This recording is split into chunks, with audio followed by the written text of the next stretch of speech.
বিগত সমস্ত নির্বাচন অবৈধ ঘোষণা করেছে এবং সেই নির্বাচনের রায় চাই কেন সেটা যদি আমাকে আপনি প্রশ্ন করেন তাহলে আমি আপনাকে উল্টা প্রশ্ন করি, এতদিন যে অবৈধ সরকার ক্ষমতায় ছিল তারা যে অবৈধভাবে ছিল তখন তাদের কেন জিজ্ঞাসা করেননি আপনি অবৈধভাবে আছেন কেন? দীর্ঘ 17 বছর স্বৈরাচার বিরোধী আন্দোলনে আমাদের একটাই দাবি ছিল যে জনগণের রায়ের প্রতিফলন ঘটানো, কিন্তু আমরা প্রতিবারই লক্ষ্য করেছি বিগত স্বৈরাচার সরকারের আমলে তার আজ্ঞাবহ নির্বাচন কমিশন জনগণের রায়কে বারবার চুরি করেছে, বদলে দিয়ে তাদের পছন্দ মতো ব্যক্তিকে নির্বাচিত ঘোষণা করেছে, জনগণের রায়কে উপেক্ষিত করে বা লাথি মেরে। আমরা তার বিরুদ্ধে গত 17 বছর সবসময় রাজপথেই ছিলাম, রাজপথে অবস্থান করেছি মানুষের জনসাধারণের অধিকার আদায়ের আন্দোলনে। আমরা এখনো রাজপথে আছি যতক্ষণ পর্যন্ত আমাদের সেই ভোটের অধিকার, আমাদের সেই ন্যায্য পাওনা, আমাদের যে সঠিক রায় আমাদের পক্ষে ছিল সেই সমস্ত রায় বাস্তবায়ন না হওয়া পর্যন্ত আমরা এটা নতুন আজকে রাজপথে নাই।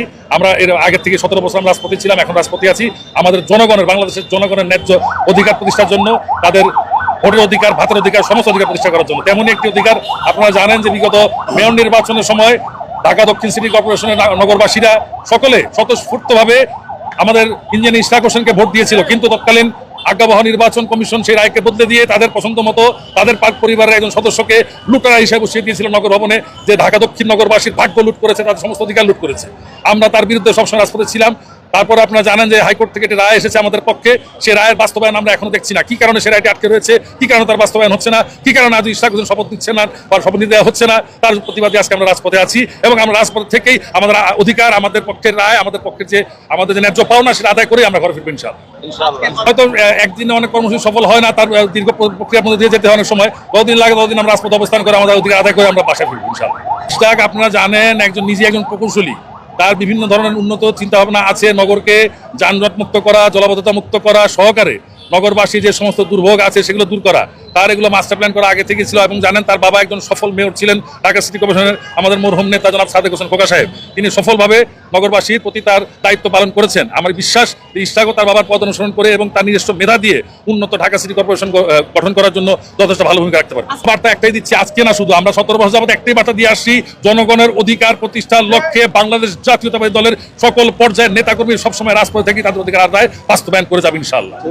আসিফ মাহমুদ বলেছে যে বিএনপি ক্ষমতার জোরে এই ব্লকিং কর্মসূচি করছে এবং নগর ভবনে তালা লাগিয়েছে, এই বিষয়ে আপনি কি বলতে চান? এটা তো হাস্যকর একটা কথা হলো, বিএনপি ক্ষমতার জোরে মানে বিএনপি ক্ষমতায় আছে নাকি? আগে ভোট দিতে বলেন না তাদেরকে, আমরা ক্ষমতায় যাই তাহলে তো আমরা ক্ষমতার জোর দেখাচ্ছি না, তো আমরা ক্ষমতা আরা আছে, তো ক্ষমতার জোর তারা দেখিয়ে আমাদের শপথটাকে বিলম্বিত করছেন। আমরা তো ক্ষমতা দেখাবো করতে, আমরা ক্ষমতায় আসি নাকি? যে কোনো কর্মসূচিতে ফাইনাল মানে পজিশনে যাওয়া যায় না, সেটা শুরু করতে হয় ভিন্ন ধারা থেকে। আন্দোলন এবং সংগ্রামের কিছু ধারা থাকে, কিছু নিয়ম থাকে, কিছু নর্মস থাকে, আমরা সেটাই ফলো করছি। আমরা প্রথম হালকা হালকা করে শুরু করেছি, এখন যখন দেখছি যে বিলম্বিত হয়ে যাচ্ছে, আস্তে আস্তে আমাদের আন্দোলন জোর আরও বাড়বে। আমাদের আন্দোলনের বিভিন্ন পন্থা আমরা অবলম্বন করবো যাতে করে আমাদের রায়, জনগণের রায় আমরা বাস্তবায়ন করতে পারি। নির্বাচন কমিশন ছিল এবং তারা অবৈধভাবে জনগণের রায়কে বদলে দিয়েছে। আপনারা খেয়াল করলে দেখবেন যে যেই সমস্ত অবৈধ নির্বাচনগুলো বিগত সরকার জনগণের উপর চাপিয়ে দিয়েছিল সেগুলো থেকে আমরা সরে এসেছি এবং জনগণের রায়কে প্রতিষ্ঠিত করার জন্য কখনো কখনো আমরা চ্যালেঞ্জিং ভূমিকা অবতীর্ণ হয়েছি। এবং আপনারা বিশ্বাস করেন এবং আপনারা জানবেন যে কোর্ট তো আর উল্টো রায় দিবে না, কোর্ট যাচাই বাছাই করে রায় দিয়েছে। কোর্ট তৎকালীন যে অবস্থা ছিল সেটা পরিপ্রেক্ষিতে যাচাই বাছাই করে কোর্টের সিদ্ধান্ত মোতাবেক ইঞ্জিনিয়ার ইশরাক হোসেনের পক্ষে রায় এসেছে, তার মানে তখন ইঞ্জিনিয়ার ইশরাক হোসেন জিতেছিল। সব জায়গায় তারা চেষ্টা করেছে অবৈধ কাজ করার জন্য, নির্বাচনের রায় আমাদের উপর চাপিয়ে দেওয়ার জন্য, কিন্তু কিছু কিছু জায়গায় আমরা অতি শক্ত ভূমিকা পালন করেছিলাম এবং আমাদের পক্ষে রায় আনার চেষ্টা করেছিলাম।